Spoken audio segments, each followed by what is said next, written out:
Hey everyone, thanks for tuning in. I've got a really cool video today and I'm really excited about it. Maybe a little bit nervous too, but I'm going to be talking about quite possibly my favorite current maker, which is Michal Gavac, also known as Gavko Knives. And I do own two of his offerings. I did own a third previously, but yeah, let's get into it. Let's talk about his work a little bit. This is going to be more of an overview as opposed to a review, but just kind of want to talk about him and his work. Not that he needs any introduction to the majority of you.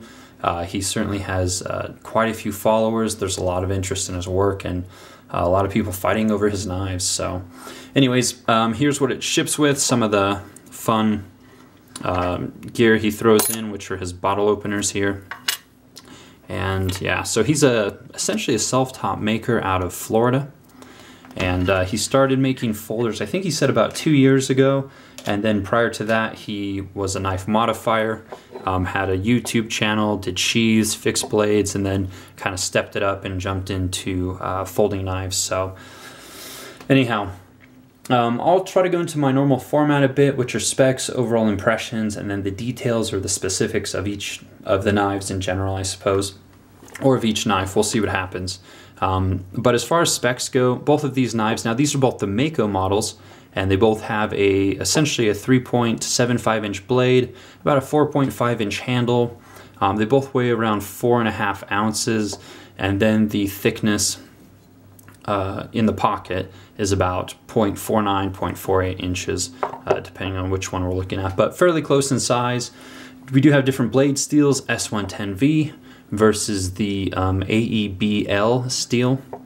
So, as well as obviously a few other differences as far as the details go, the build that went into each knife, but yeah. So, as far as my overall impressions, again, his work really needs no introduction, but there's a lot of interest in his work, his knives, and the way he sells them through his website or through the Gear Bastion website. They sell out in less than 5 seconds. So if it were to last 10 seconds, I would be absolutely shocked. His knives just don't last long when they go up for sale, and they do command a bit heftier prices on the secondary market. Again, a lot of interest, and certainly for good reason. Outstanding build quality, amazing ergonomics, his design language is phenomenal. He really does this really cool hard use aesthetic, and so I think the majority of people that buy his knives are not afraid to use them, to carry them, to cut with them. Aside from dropping it on concrete, there really is no fear of damaging the knife through normal use. So, why would you not carry it? Why would you not love it? As opposed to maybe something that's highly polished and mother of pearl, or something that you'd be scared to put to actual use. But anyways, let me share a little bit about my story, about how I came to be infatuated with his work. So I started following him on Instagram, gosh, probably more than a year ago. I liked his design language. I thought it was really unique, and in today's market it's really hard to come up with a unique design language. There's so many good makers, and there's so much almost inspiration from outstanding knife makers that it's really hard to come up with your own design language, your own aesthetics, your own kind of brand as it is. And so I was always impressed with his ability to produce something that was essentially Gavko, that had his look, that had his feel to it, but I wasn't really drawn to his designs.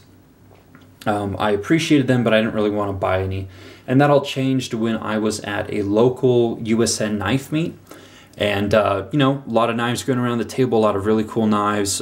Peter Ascenti, Jason Stout, just a lot of really interesting things. And then a Mako came around that was similar to this, but with a blue handle.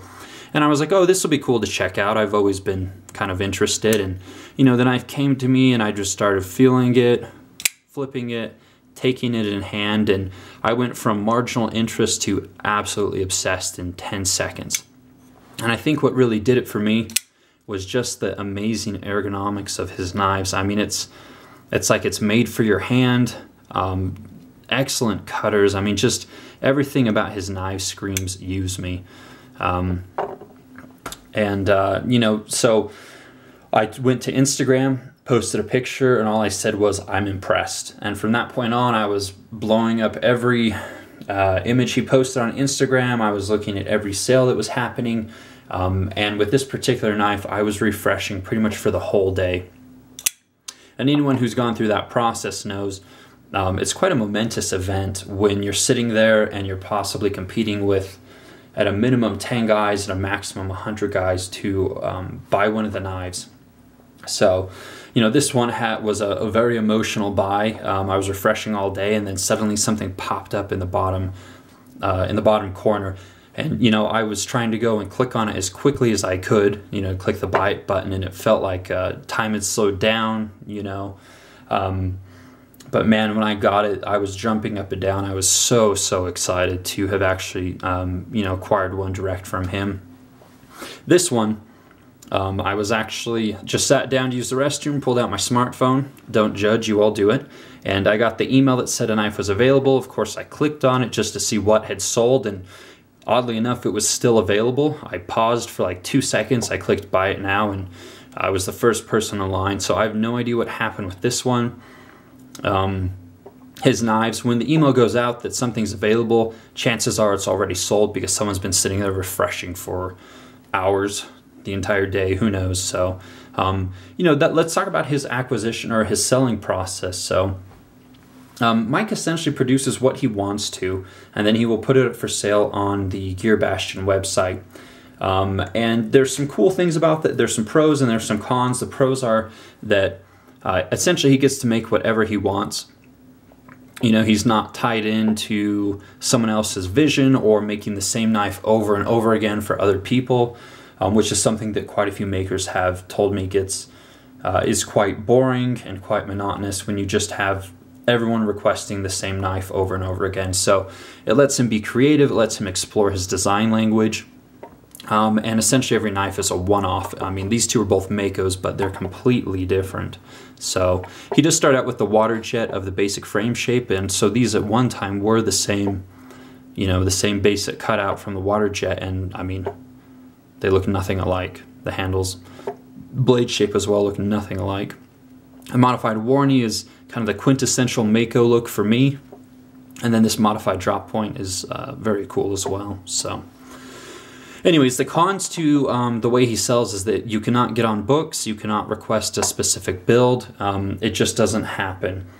So there's no guarantee that you're going to get something direct from him, which means that you have to either refresh like crazy on the website, go to the secondary market, do a trade, you know, any of those ways you might be able to pick one up. But they do command a heftier price on the secondary market, so, and for good reason. I mean, there's a lot of interest for his work, and especially among those who already have one Gavko, they're always wanting more.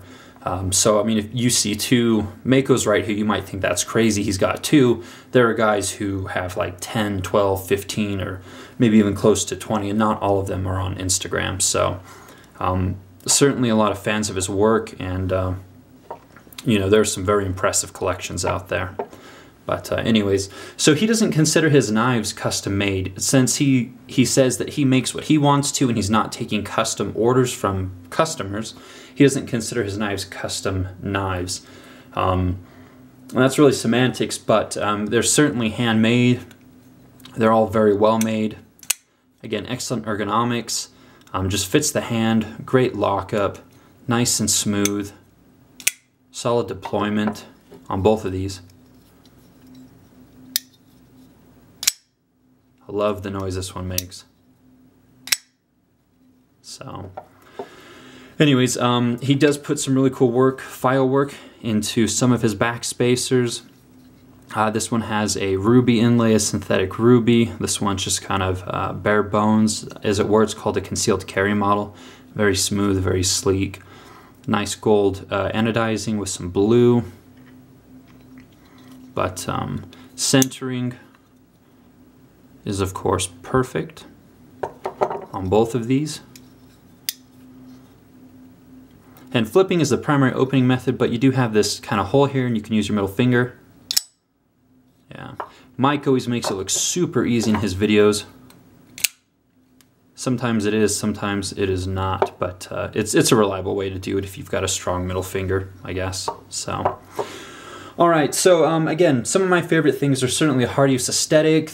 Essentially every knife has a one-off. Fit and finish is excellent. Mike's a really professional guy. He really has the artistic, the ability to build a functional knife, as well as kind of the, a keen business person behind it too. So working with him or dealing with him, it's all seamless, it's all very professional. Again, that's not something that everyone can do well.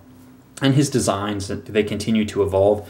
He does have another model that'll be coming out soon. He's kind of prototyping those at the moment. He's done a few odd ends like the Wharncliffe Makos, or the Bullhead, or whatever he calls them.